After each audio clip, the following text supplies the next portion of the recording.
Keto and Wrestling, MJ Wrestling Shoots family.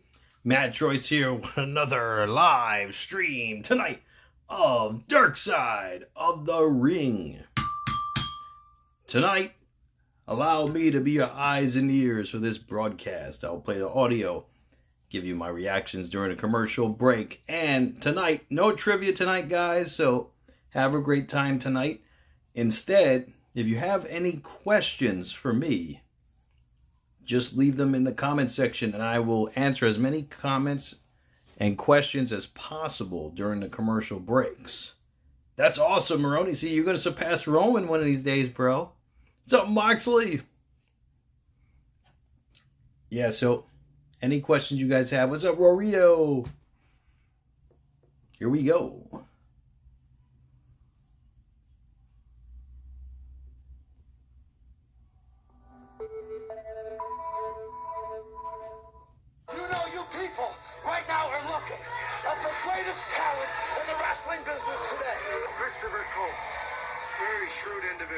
Chris Colt. I've often said that Chris Colt was the best wrestler that nobody ever saw. I love pain. I'm a psychopath. I'm a sadist. I'm a masochist. I do everything. He was a maniac. I'll rip your nuts out with my teeth. A Hell's Angel, a Comanchero, a space oddity, and the original rock and roll wrestler.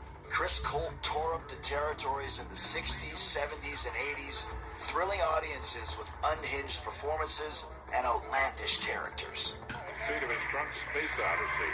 For all we know, a Colt might well be from outer space. I'm surprised there were times that Chris didn't get stabbed or shot. That's how good he was as a heel. A talented performer, Chris Colt's in-ring antics mirrored his volatility outside of the squared circle. When you looked in his eyes, you thought, my God, this is a madman. Chris was an outlaw. He did just what you didn't want him to do, and he was happier doing it his way.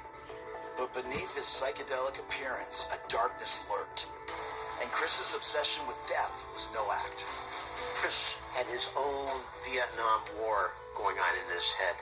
I don't think that it was necessarily white picket fence, 2 kids and a dog or whatever. That's definitely not the life that he lived as a child. They threw rocks at me, called me queer.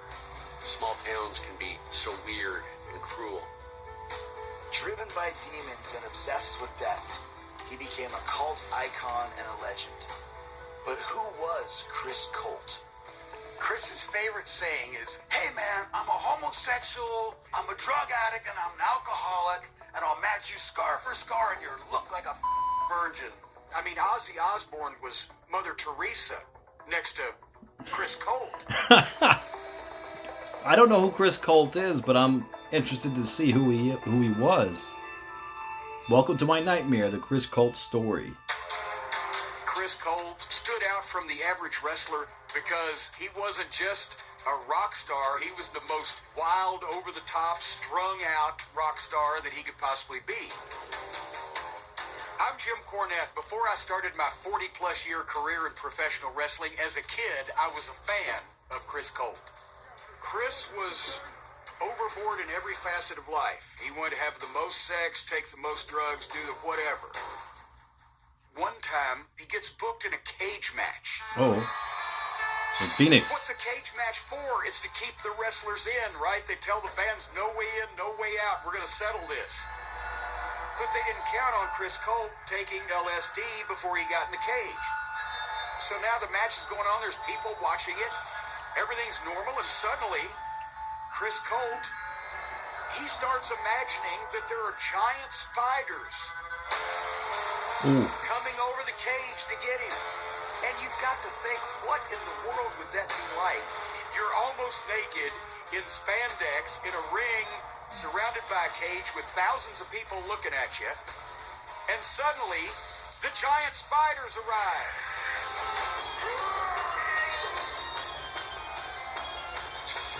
And he's just freaking out.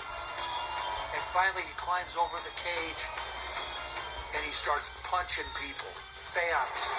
Every fan was like something that needed to be destroyed in his mind. People, they can't see the spiders. They don't know the spiders are there. I'm watching the match from upstairs in the balcony. Fans are just on top of him, and they're just pummeling him.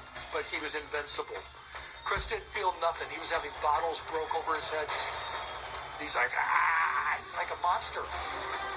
I came downstairs. I picked up a metal folding chair, and I started swinging it at the fans.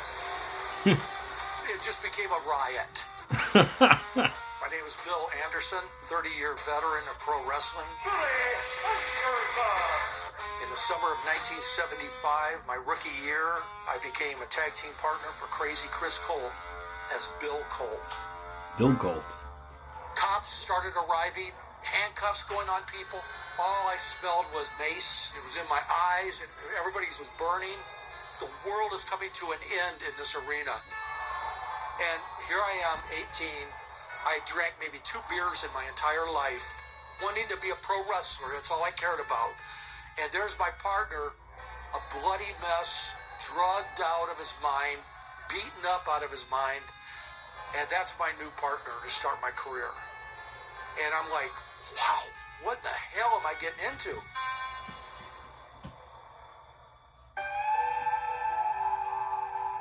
Chris Colt was one of the early guys in the business who was wrapped up in the rock and roll lifestyle. And part of rock and roll, especially in those days, was drugs, chemicals, substances. And when the other wrestlers were, back in the 60s, were, you know, still more old-fashioned, Chris was on the edge of it. And he spent time around Janis Joplin.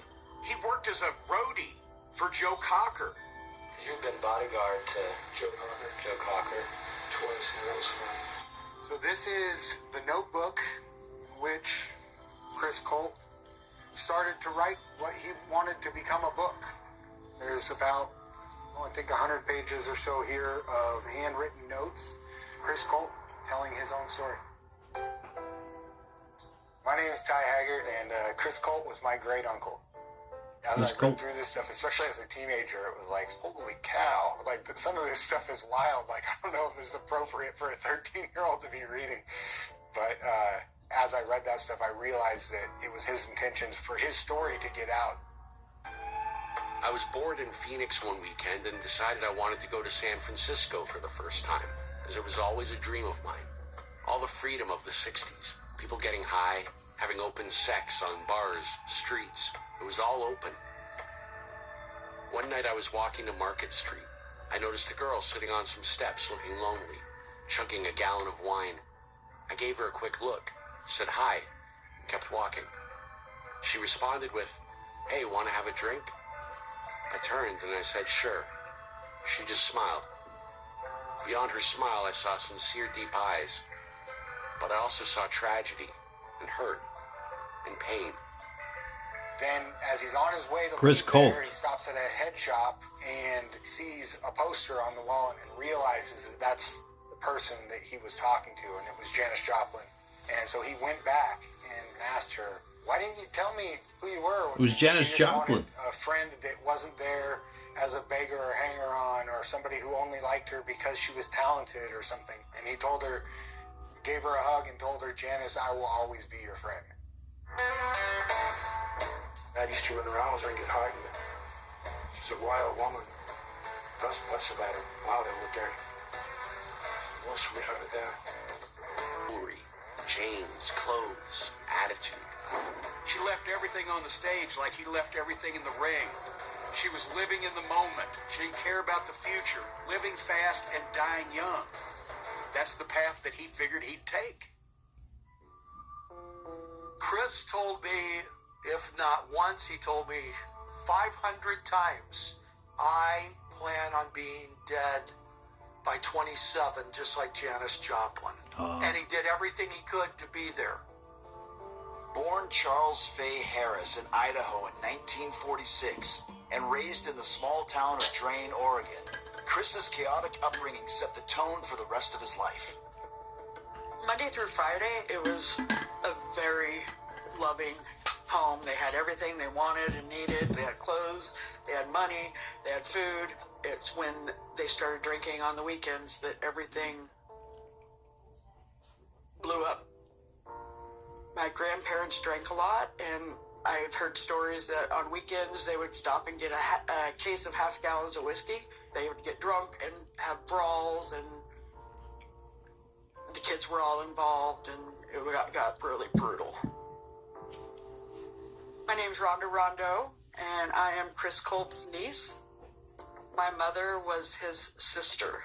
Wrestling fans know your uncle as Chris Colt. What do you call him? Uncle Chuck. He'll always be Uncle Chuck. Uncle Chuck. When he was like 10, he came home from a friend's house. It was a Saturday. Everything was destroyed in the house. All the dishes were broke, and his mom was sitting over on the couch with a bloody face, and there was a gun sitting next to her that Grandpa had hit her in the face with and split the handle of the gun. It was a wooden handle. I thought she was dead. She was flowing with blood. Blood out of her nose, mouth, ears. We put her in the back seat of the car, a 56 Chevy, trying to hide her. He hadn't had enough of her yet. He was a raving maniac. I screamed, "I wish you were dead, you bastard." He hit me, broke my eardrum. He grabbed another gun and started firing it at us.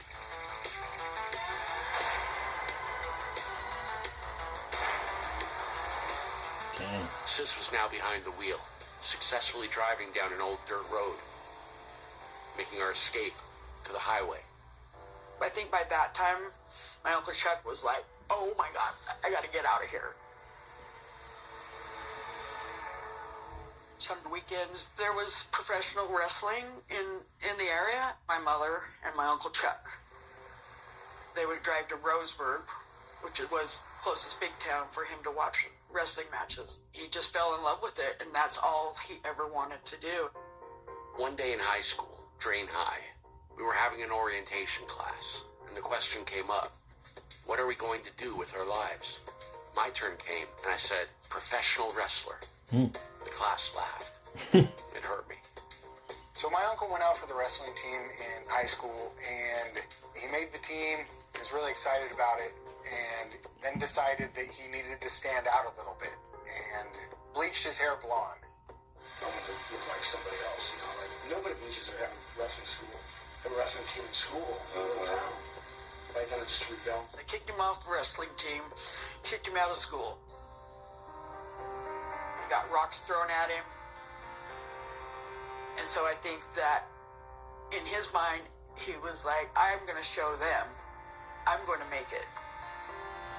So he jumped on a bus, went out to Chicago, walked into wrestling school, and said, hey, I want to do this. Well, that wasn't exactly how it worked. It wasn't just an open invitation. He found himself in a situation where he had to make some money. He met a kid on the street that was prostituting himself. Found that to be intriguing and saw that as a solution for how he could become a professional wrestler. Now remember, I never had a sex relationship with anyone, but I had heavy bisexual feelings. I was more attracted to men than women. I wanted one thing, to be a professional wrestler.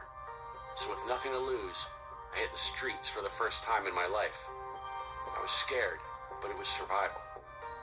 He had a chip on his shoulder, and I think that contributed to the by any means necessary type attitude that he took towards it. He was not going to fail. He wanted to come back to his tiny little town of Drain, Oregon as a star.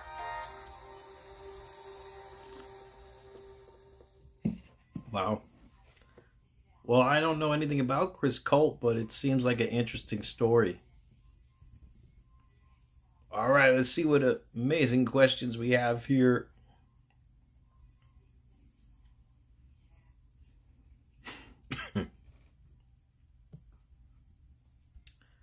Moxley said, the fans will turn on Cody. Smarks are dumb and they don't want to admit it. They may. You never know. They may.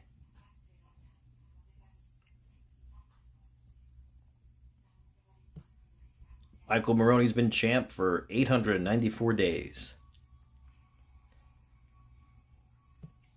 Orito, acknowledge me.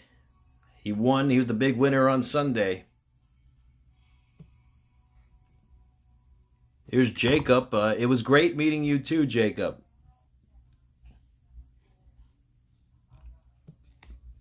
Yeah, Roy, I'm feeling better. Actually, I'm feeling a little better. Yes, I think Cody will lose his title eventually. Maybe to The Rock, Maroney. Papi Chulo says, how you think the dramatic and story is going, since now it's going to be a movie look-alike. In other words, who is big to beat Cody? It's a crazy way to be a face. Yeah, I think The Rock's going to beat Cody. Continuation, what feuds do you see Cody having? Rory asks. Yeah, definitely The Rock. Maybe Shinsuke Nakamura. I don't see Shinsuke winning, though.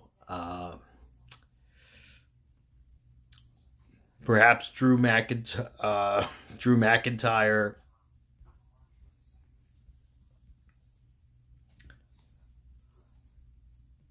Where will Priest get drafted? I'd say SmackDown. Where will Cody get drafted? I'd say Raw. No, I didn't ship the prizes yet. I'm shipping them tomorrow, actually. I tried to do it on today, but I wasn't feeling well.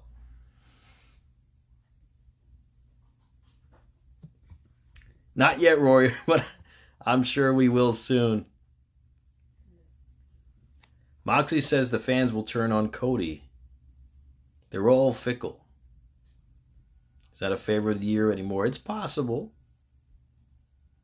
Top 4 Dark Side episodes you have seen thus far. I'd say Chris Benoit, the Montreal Screw Job, the steroid trial, and the airplane from hell.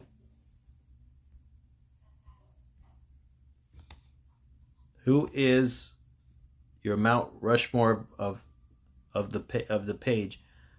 Well, as far as trivia is concerned, Moxley, by far.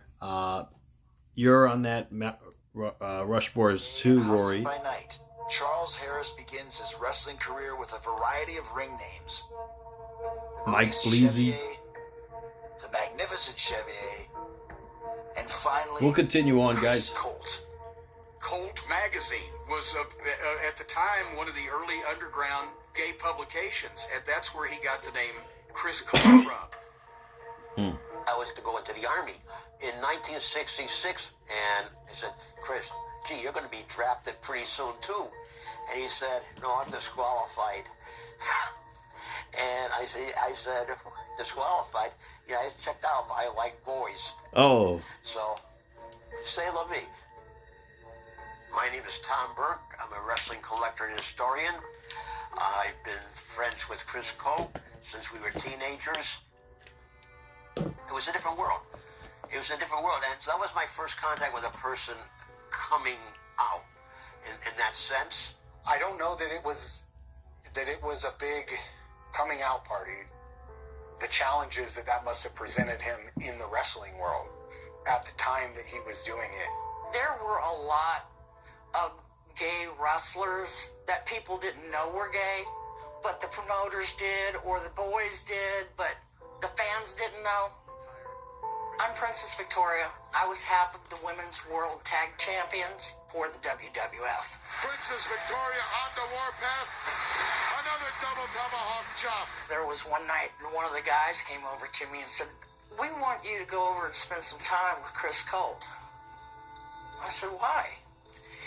And not punching my own ticket, but he said, if anybody can turn him straight, you can. They thought he was missing something by not being with women, but that wasn't the case for Chris.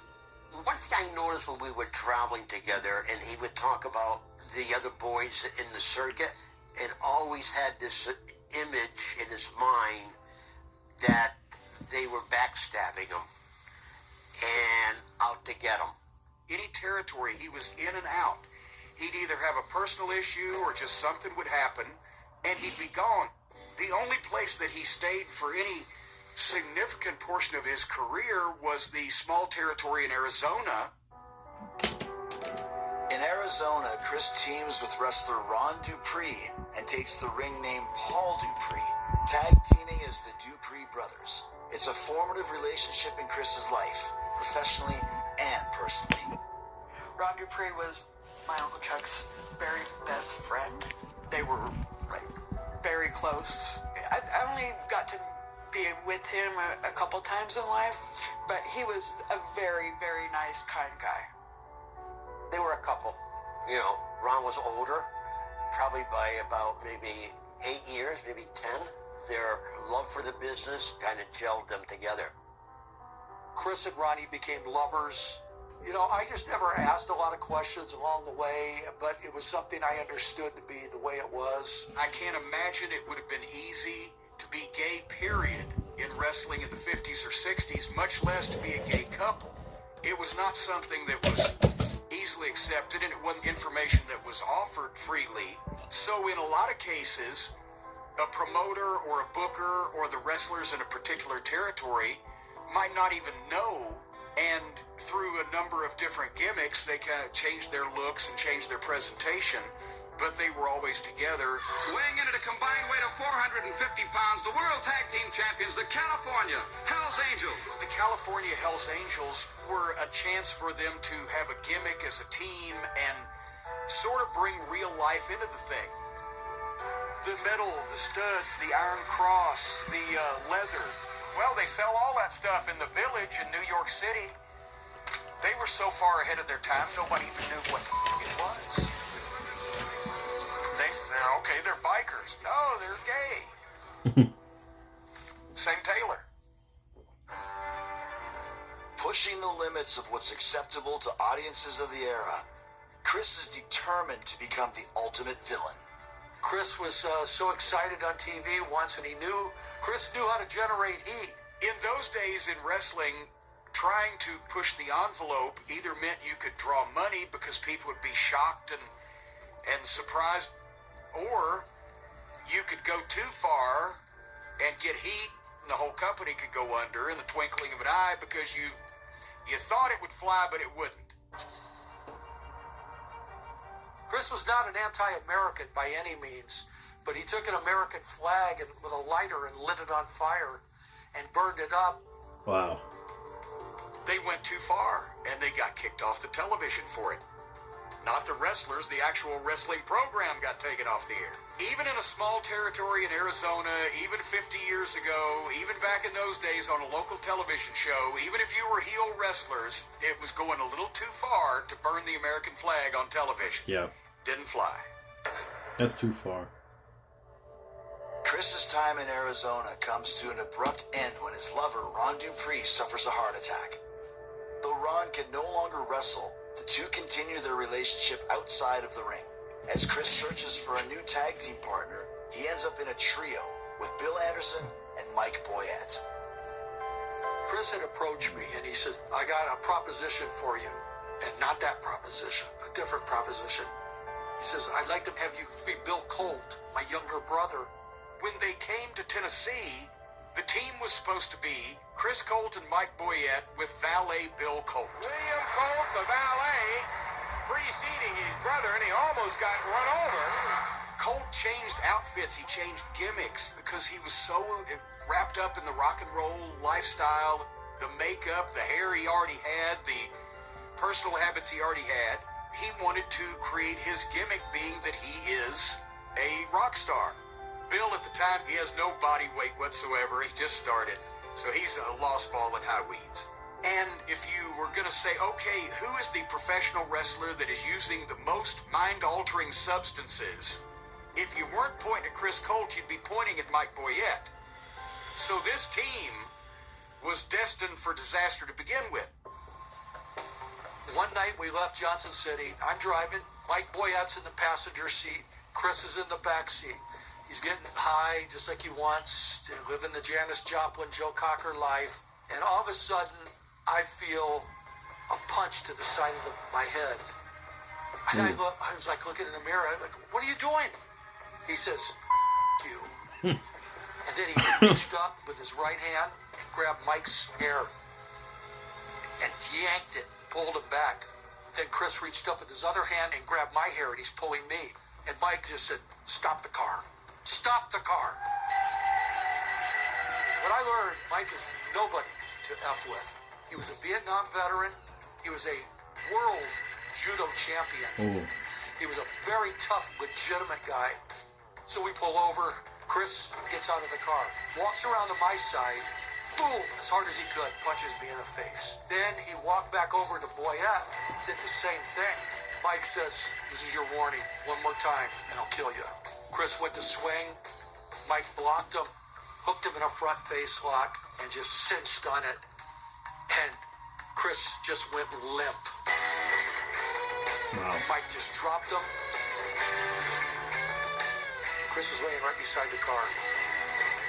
Mike gets in the passenger seat. He says, "Back up." I said, "What do you mean back up?" He says, "Just back up." So I start slowly backing. I get about an eighth of a mile down the road. Mike grabs the wheel, puts his foot on top of my foot on the accelerator on the gas. Oh, shit. And he says, "Killing this mother right now." Oh, shoot. That's crazy. Damn. All right, let's see what other questions we have here. Amazing questions here.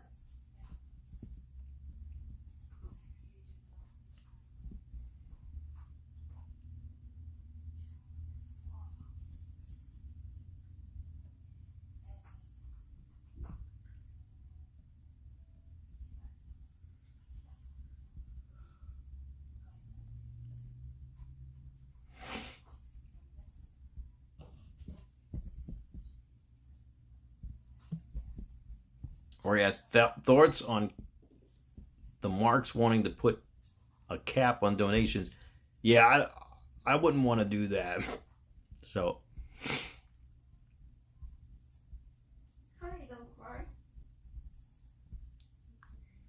What are your thoughts on Vince's video I sent you? I thought Vince was happier than a pig in shit. In that video, he was ready to eat and have a good time.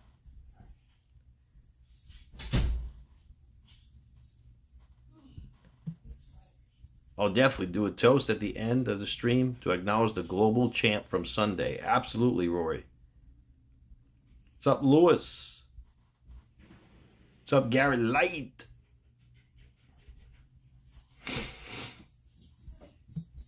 Lewis, Dark Side of the Ring.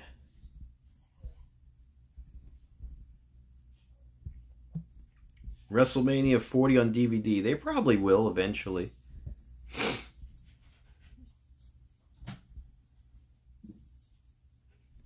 Roman should have retained. Yeah, but apparently Roman's battling leukemia again. So it's either he retained and I mean he's gotta do what's right for him, you know.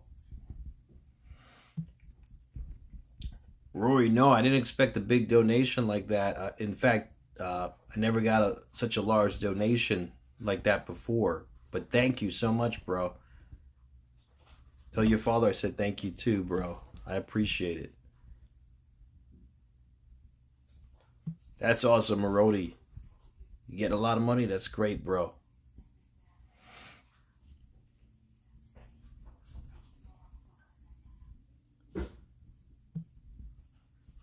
Top 6 least favorite manias. Mania 4, 5, 7, 8,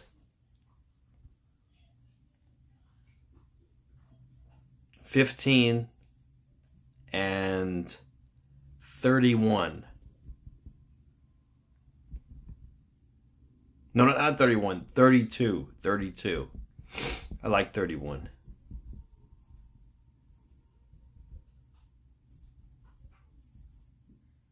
If they asked you to go back to Philly for another event, would you? I honestly hate Philly, bro.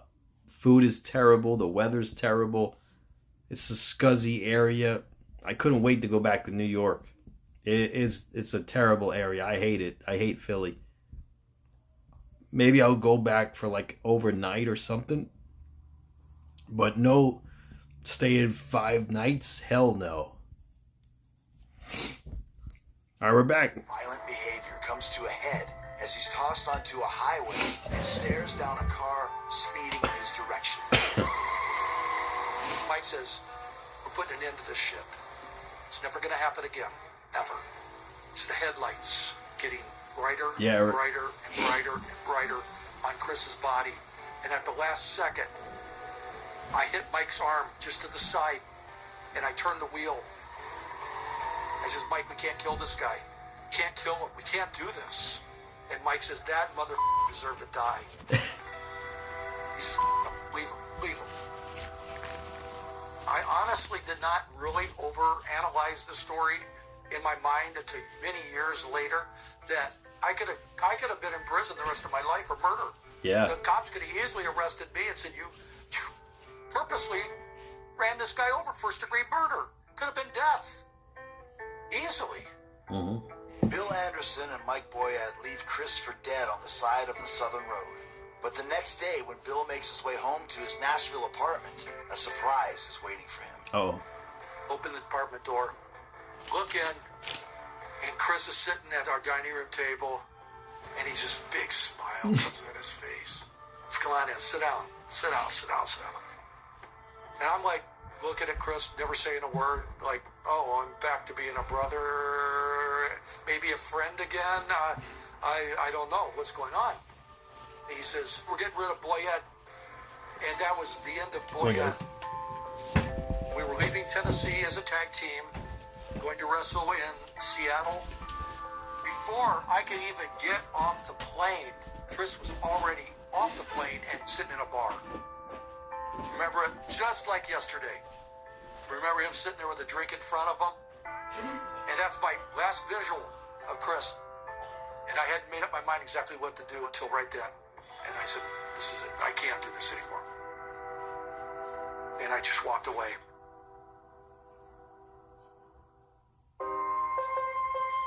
Not long after his partnership with Bill Anderson ends, Chris's attempt to get his career restarted is stopped when he suffers an unimaginable tragedy.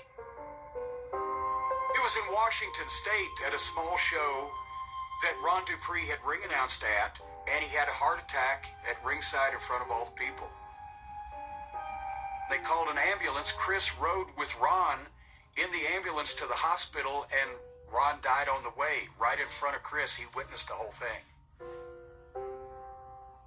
He had loved Ronnie all his life. That was the only time that I ever heard him come out and say anything of emotion of that way. Chris was holding his hand. Chris told me that he just wept and wept. I don't think Chris ever overcame the death of Ron Dupree. He was devastated because they were so close. You know, he didn't know how to go on without him. My uncle was like, I don't know what I'm going to do. Well, they'd been together at that point for over 10 years, not only professionally, but personally. That was a big turning point for Chris because he kind of lost an anchor that he had, that to somebody to keep him tethered to some element of reality. After losing my lover of 6 years, I hit bottom, I thought.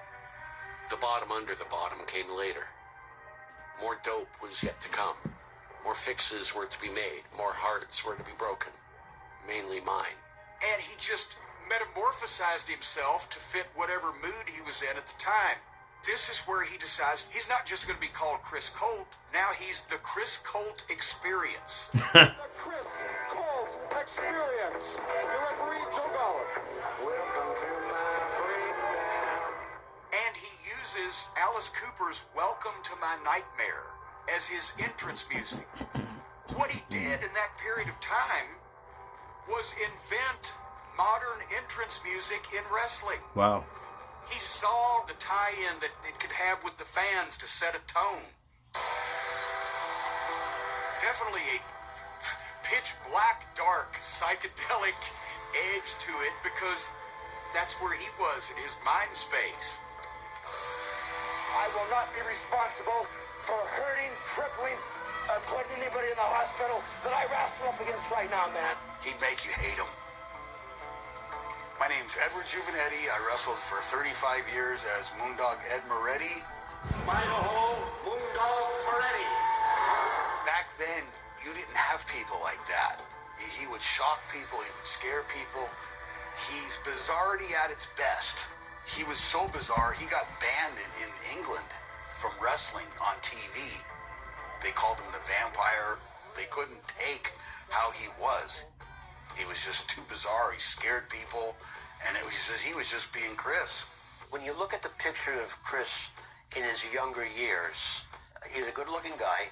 As years progressed and he got into his demonic possession image, where he would put needles and stuff in his face, just totally strange. It was like out of a horror movie. You know, the whole vibe of welcome to my nightmare. He was living it. Chris's life from that point didn't get better. Definitely got more out of control. Yeah, it's terrible. Terrible. Alright, guys, let's see what other amazing questions we have here. Rory asked, what do you think if they do Trish, Mandy versus Tiffy in the future? I think that would be a hell of a triple threat match.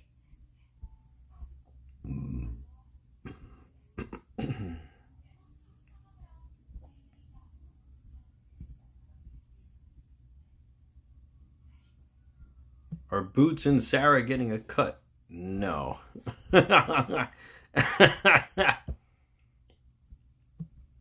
Yes, I got the trivia, Rory. I got it, bro. Moxley says, Dusty is celebrating in the depths of hell. Living on the edge of a lightning bolt. Garrett asked, top 5 favorite matches from Backlash. Ooh, Bad Bunny versus Damian Priest. Street Fight. Chris Benoit versus Shawn Michaels versus Triple H. Triple threat match. I think that was 2004. Backlash. Triple H versus Stone Cold. Was that in 2001 or so?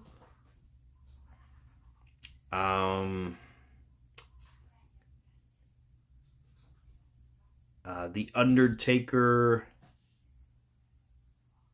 No, not the Undertaker. Triple H versus Hulk Hogan. Backlash. I'm trying to think what year that was. I don't know, it was 2002 or 2003. And one more, Backlash. It's a good question. I'll have to think about another one. What do I think Rock gave Cody on Raw? I don't know, bro. Maybe some money or something. My top 4 King of the Ring winners of all time. Bret Hart. Kurt Angle.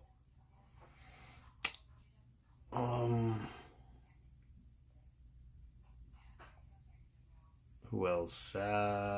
Owen Hart. And one more. I'd have to go with...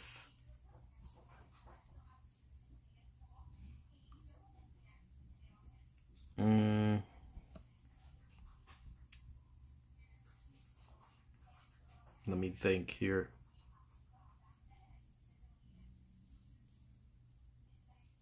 I'm just going to say Ken Shamrock. Your appetite for drugs are both wildly out of control. And another disappointing loss for Chris Colt. Into the 80s, if he popped up here, It's gonna be a fight. my God, he might look like he hasn't seen the sun in 10 years. Or if he pops up over here, now he's got more hair and he's got a mustache and a beard and he's gained some weight and he looks like he might have once been out in the sun. And over here, he's barely able to stand up straight.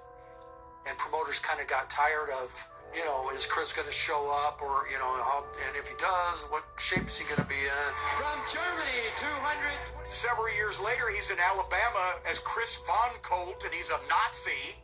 He just said, well, what is the most offensive thing that I can do to the general public? I'll become Chris Colt, and I'll be a Nazi.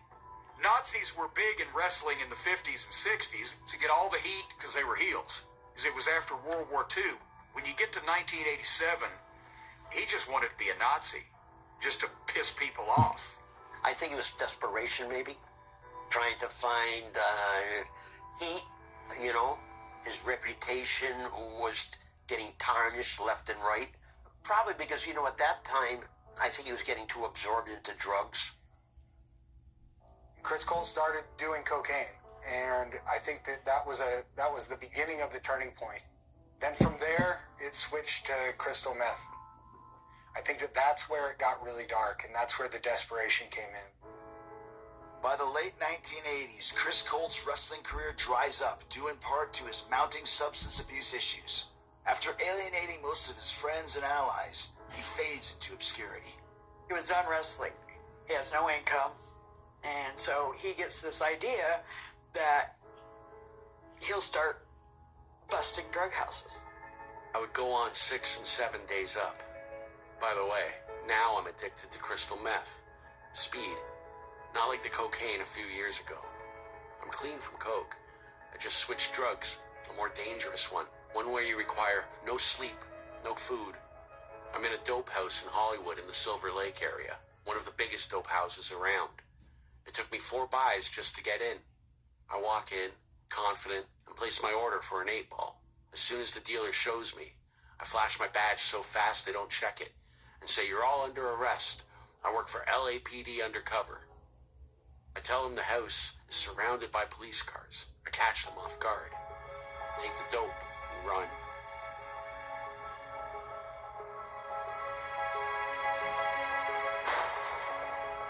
You'd always hear a different story if you ask somebody, "Hey, have you heard anything about Chris Colt?" And they're like, yeah, he's in Portland or he's in Seattle, but they never knew anything definitive.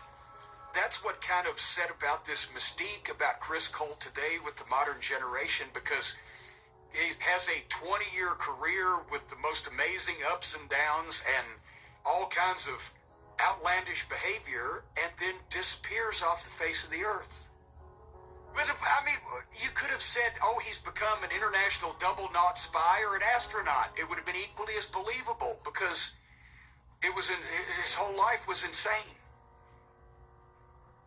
And nobody in wrestling knew where Chris Colt had gone until somebody saw an adult movie. Oh. With him as a gay man who, at least in his work, always kind of had to keep that under wraps. He was attempting to show the world that side of himself. This is not something that I see as shameful. This is who I am. I have not seen any of his productions, but I understand that, again, he was over the top with everything. Whether it's wrestling, I got to take all the bumps and cause all the riots, or with sex, I got to have as much of it with as many people as possible, and I don't care who and what and who's watching. I did not hear about him doing those videos until very late in life. I Googled his name, and what I saw was like, oh my God, that is not my uncle. That was very secretive. I had no idea that he had done any of that. Now I'm back. I'm back, and I'm in shape, and I'm ready to fight, and I'll run you right out of town, and then I'll f*** you. This guy was crazy. Jeez, this guy was out of his mind.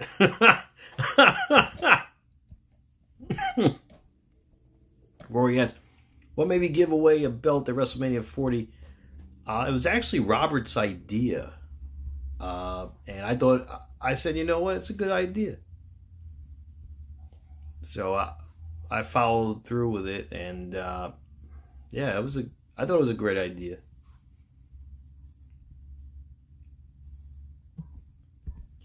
What do you think Jim Cornette would give Cody if he was there? Maybe his tennis racket, Garrett.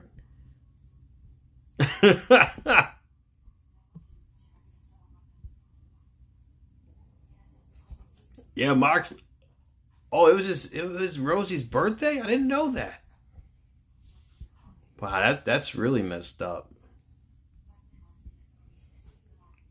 Marody, how many points would $2,700 get you? Let's see. 30,000, 60,000, 70, 75.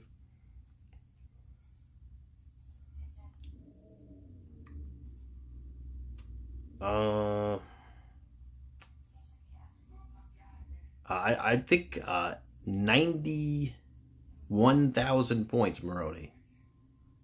Solar eclipse, yeah, I think it was pretty cool, but you couldn't see it, so I wasn't gonna risk my eyes to see it.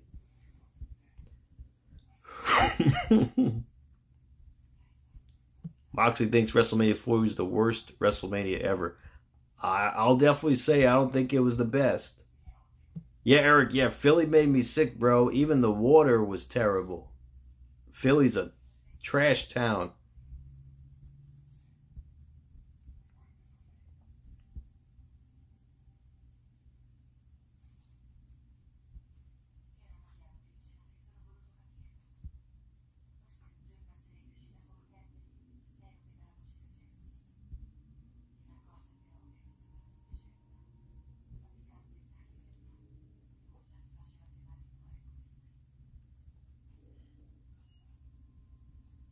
Okay, let's see what any other questions here.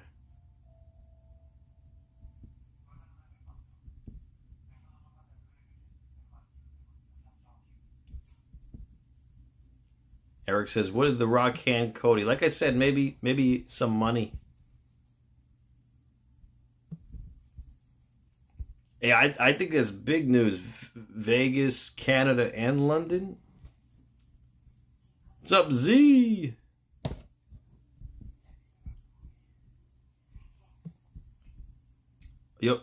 Ken Shamrock, who won the WWE King of the Ring. El Gordito. I thought it was a botch. I thought Omos was supposed to win, but he accidentally fell out of the ring, clotheslining American Alpha.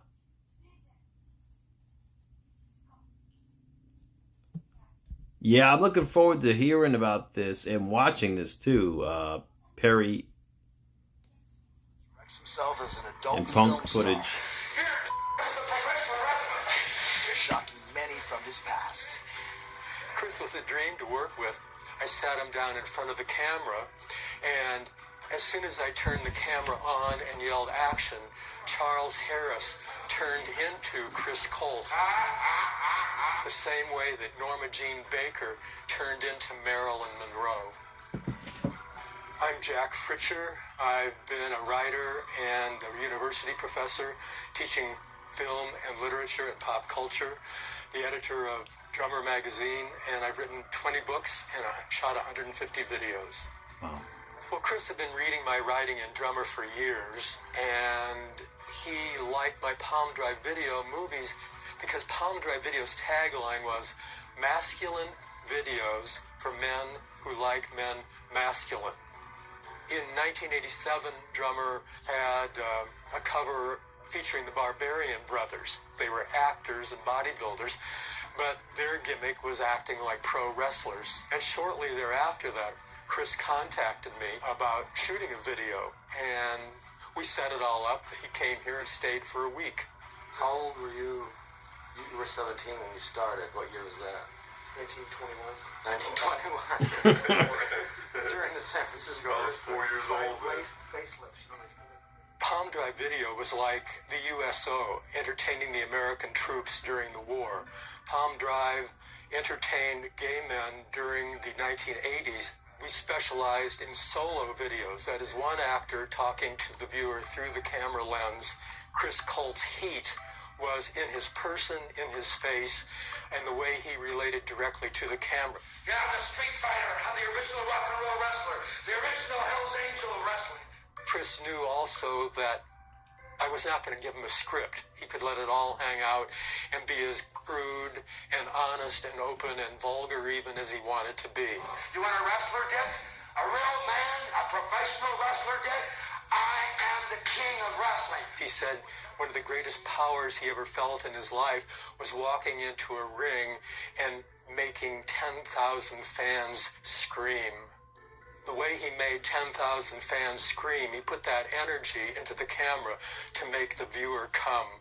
Most people don't bring this amount of energy to the screen right away. You have to build them up to it. But he hit the set running. I mean, this is not fake. This is real. That's you in the mask. That's me in the mask, yes. Shoot. This is crazy. I shall have these moments to remember. Chris was trying to create a statement about his triumph in wrestling, in his wrestling career as a homo-masculine man. Another victory. One more time somebody goes down, and they're going to go down on me. Pro wrestling has always been softcore porn for gay men, and Chris knew that as a wrestler, he himself was a fetish object. I ran Hulk Hogan out of New York City. He was scared to sign a match with me because I'd take his belt and slap his ass with it. Hulk Hogan was a god to the gay community. When Hulk would play with the WWF at the Cow Palace would be, filled with gay men there yelling the Hulkster on.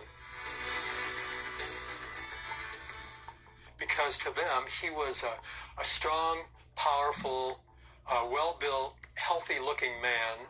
That is 24 inches. That is incredible. That's awesome, I'll tell you. And they were strong, powerful men themselves, but they were afraid that they were going to shrink away because AIDS is known as the wasting disease. Did Chris himself, was he infected? I don't know if he was infected. I presume that all my models in the 80s were infected because you didn't ask and they didn't tell.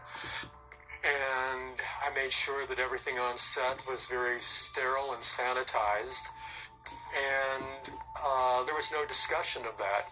He looked perfectly healthy, but somebody with AIDS can look perfectly healthy. And Chris is writing a book about wrestling, the inside story, and I'm going to help him with it on the final version. That's going to be in there. You write the whole thing? Chris came to me because he knew he needed a different kind of publicity and coverage for this last part of his career. In a sense, movies are like a gladiator entering the Coliseum for his last match. Hail and farewell. We who are about to die salute you.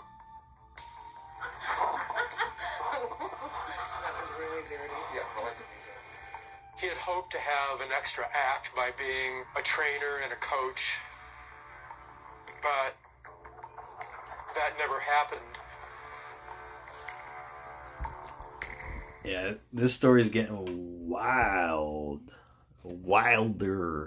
It's crazy. All right, Rory asks, will you do a reaction video on Punk and Jack Perry footage? It will air on AEW Dynamite. Yes, I will. That's good. That's gonna be interesting. That could get them the 1 million views, you know.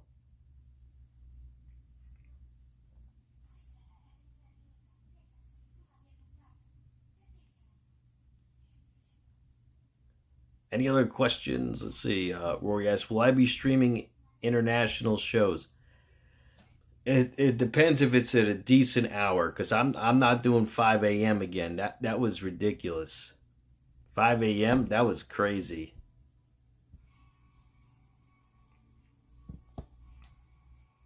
Yeah, my whole day was wasted. What's up, Antoine Lewis, King Sammy? Ilja versus Gunther may be interesting match. No, I agree. It would be. Actually, they would kill it in NXT.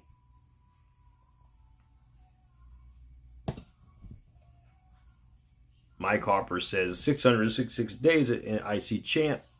Something that's probably not going to happen again. I agree. Who'd you have win King of the Ring and Queen? You'd think it's going to be Tiff.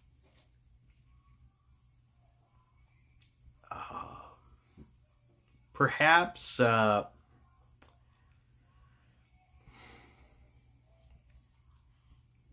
perhaps Tiff. Yeah, they want to catapult a career. Man, I think Gunther, King of the Ring. That would be very suiting. Oh, gentleman, Chris Adams is next week. The inventor of the super kick, guys. He invented the super kick.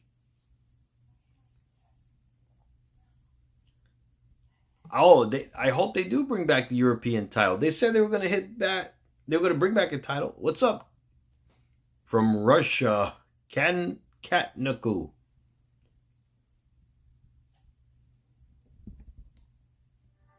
Almost 10 years after his wrestling career was over, Chris Colt's wild and chaotic life quietly comes to an end. So many stories of how he passed away. What is your understanding of how Chris passed away? He was found in a back alley in Seattle. Sure of that. Sure of that part. How and what the circumstances were in regards to how he ended up there, I'm not sure. I had heard through the grapevine that he was found in a chair with a needle in his arm when he died, when they found him dead. And he had been dead for like about 2 or 3 days. Shortly after he died, I got a phone call from somebody asking me if I knew anything about his death, and I said no, and they told me that they thought that he had died of AIDS in some kind of flop house in Seattle. He died the way he wanted to die. That was Chris. And it was probably on the streets. He didn't want to live in this world any other way. I don't think it was peaceful. I can tell you that. He's not the type of guy who was ever not at full tilt. And I would believe that he died in that same vein. The official death certificate for Charles Fay Harris, dated May 23rd, 1995, lists HIV as a factor in his death. No autopsy is performed. His listed occupation, professional wrestler.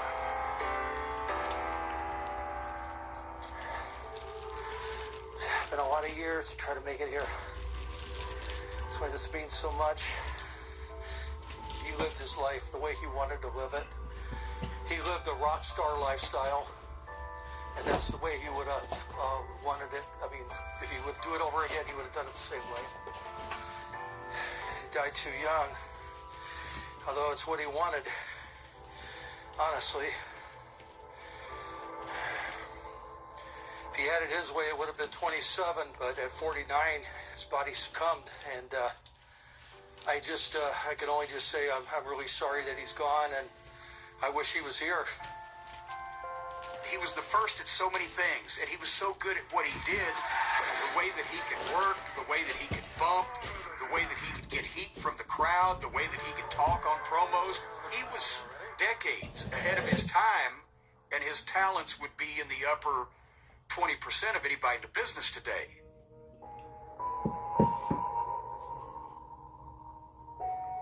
Chris was just outstanding. He was ahead of his time. I think Chris was one of the true icons of wrestling, a person who changed the focus of wrestling and brought rock and roll into wrestling far earlier than Cyndi Lauper, Hulk Hogan, etc. He was doing things like coming off of the top rope with an elbow before a lot of other people were. If Chris was not on drugs and alcohol, Chris would have been one of the greatest. If you reduce people to one word, you miss the entire world of what they are really about. And so reducing Chris to a drug addict, an alcoholic, a faggot, does not come anywhere near to the inner truth of what that man was about. And I think a lot of his addictions to alcohol and drugs grew out of the homophobia that he experienced in the world and in wrestling. He's a complete human being. You can go to online forums that talk about pro wrestling, and and they'll talk about the character that was Chris Colt. This is a real human being with his own demons and family and people that he loved. He was a really, really good uncle. You know, he would always bring us something when he would come to visit. Sometimes it might have just been a roll of toilet paper from a motel, but we were happy to get it from him because he was our uncle. The last letter I got from him was 1991. I stopped drinking and drugging. I'm clean and sober, the way I should have been. And from now on, Chris Colt is buried. Chuck Harris lives. Want to talk to you soon. And he signs off. Write well, keep well. Your buddy, the legendary Chris Colt, a.k.a. Chuck Harris. Such is life. C'est la vie. C'est la vie. Jeez. I didn't know Chris Colt, but after watching this, it's interesting to hear about his life and legacy.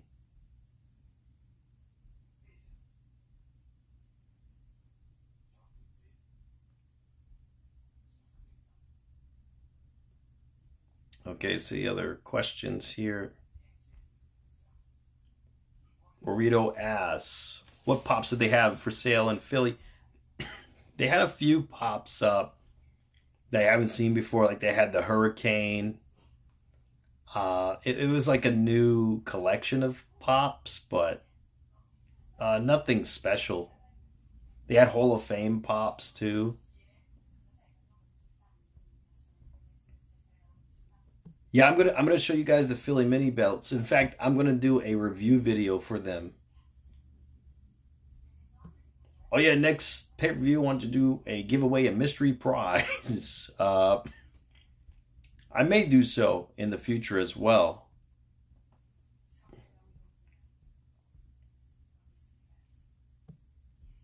Thoughts on Linda showing up at night 2? Linda who? Linda McMahon? I don't think I remember seeing Linda at night 2.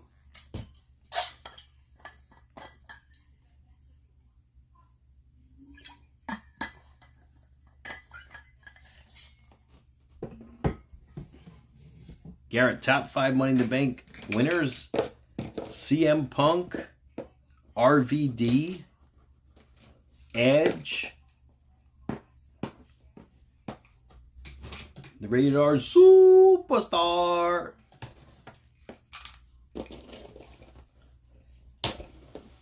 let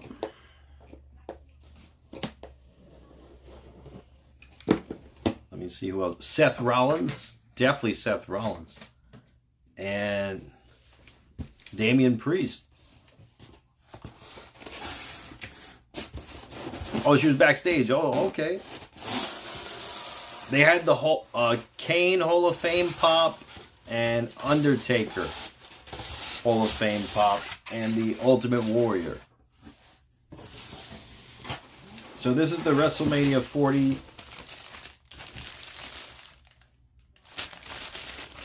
mini belt here.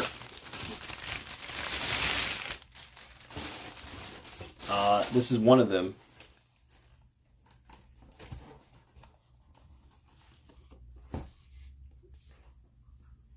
There we go. Beautiful belt, right? It's beautiful. Comes in a wooden box too.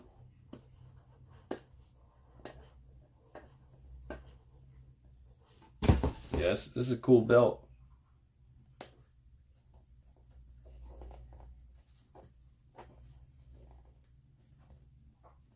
$800.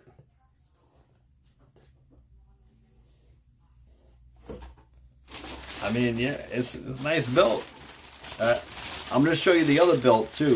This belt is wacky. This belt is super wacky, guys. In fact, this is the first belt that sold out. I'm going to show you guys.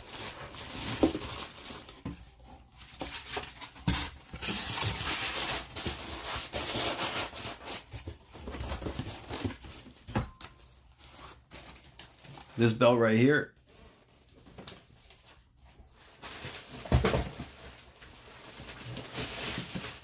is the most super exclusive belt that they had.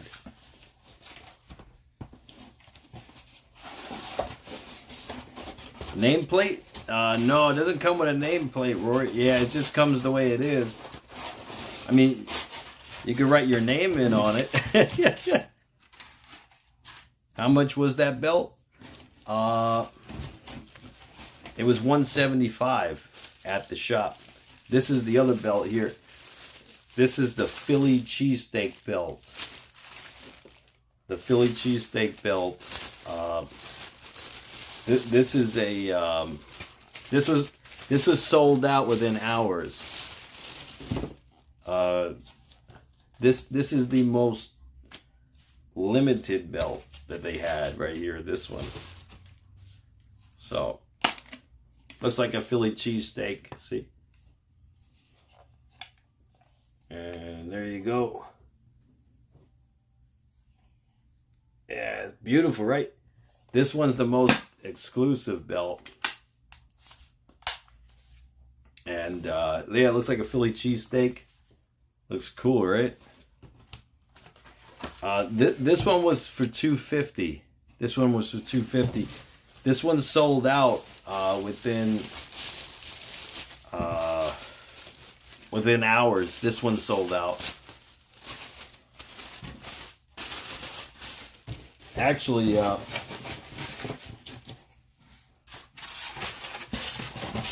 kind of feel bad about this one because I sold it. So I actually sold it already. So I think this one's the better looking one too, the belt. But yeah, I actually sold it. Somebody in Germany bought it. So I got to fill out a international form and ship it out. They paid top dollar for it. Bray's statue. I didn't see it. Did they unveil it? Bray's statue?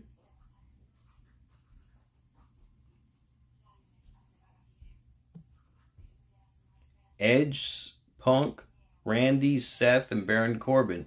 Mike Harper, Baron Corbin? He didn't cash in successfully, bro.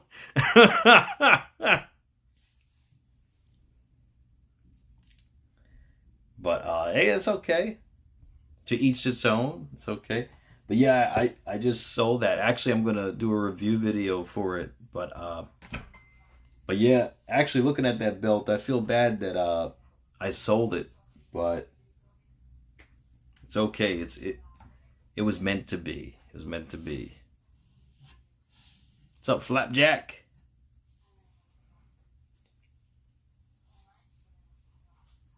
Yeah, but yeah, this Philly cheesesteak belt is sold out within hours.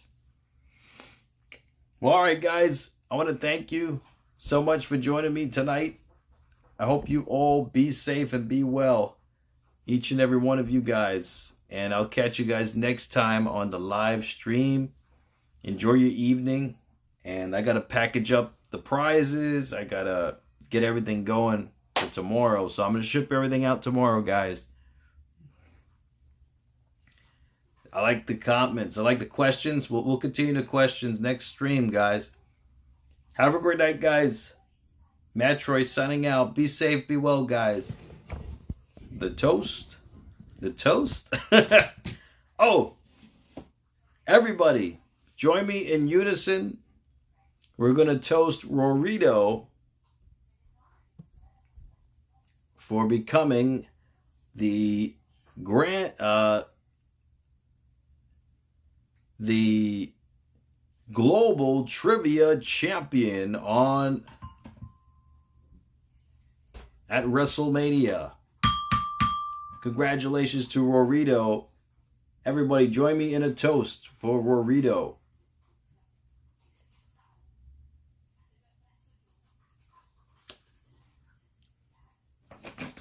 Congratulations, Rory.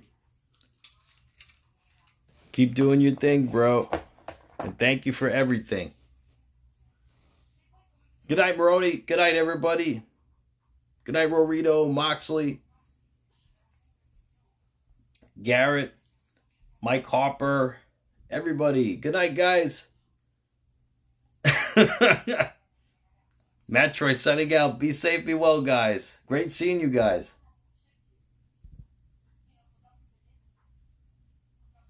$35-40. That's how it rolls. Congratulations, Rorito. Good night, everybody.